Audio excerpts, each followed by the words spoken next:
प्राचीन समय में अयोध्या के राजा हरिश्चंद्र अपनी सत्यनिष्ठा और धर्मपरायणता के लिए प्रसिद्ध थे।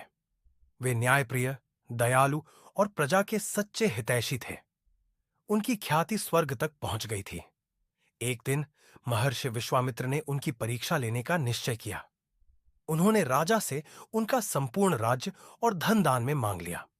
सत्य के मार्ग पर चलने वाले हरिश्चंद्र ने बिना संकोच सब कुछ त्याग दिया और अपनी पत्नी तारा, पुत्र रोहिताश्व के साथ वन में चले गए। गरीबी के कारण उन्हें काशी में एक डोम, श्मशान के रक्षक के यहां नौकरी करनी पड़ी। उनकी पत्नी लोगों के घरों में काम करने लगी और उनका पुत्र भूख और कष्ट सहन करता रहा। लेकिन राजा हरिश्चंद्र ने कभी भी सत्य का मार्ग नहीं छोड़ा। एक दिन उनका पुत्र गंभीर बीमारी से ग्रसित हो गया और मृत्यु को प्राप्त हुआ। राजा ने अपने ही पुत्र का अंतिम संस्कार करने के लिए भी डोम को कर शवदाह शुल्क चुकाने की बात कही, क्योंकि वे अपने कर्तव्यों के प्रति ईमानदार थे।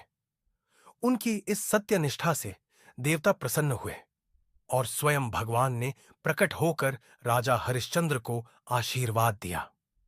उनकी परीक्षा समाप्त हुई और उन्हें पुनः उनका राज्य और वैभव प्राप्त हुआ। सत्य और धर्म के प्रतीक राजा हरिश्चंद्र का नाम आज भी आदर्श नरेश के रूप में लिया जाता है।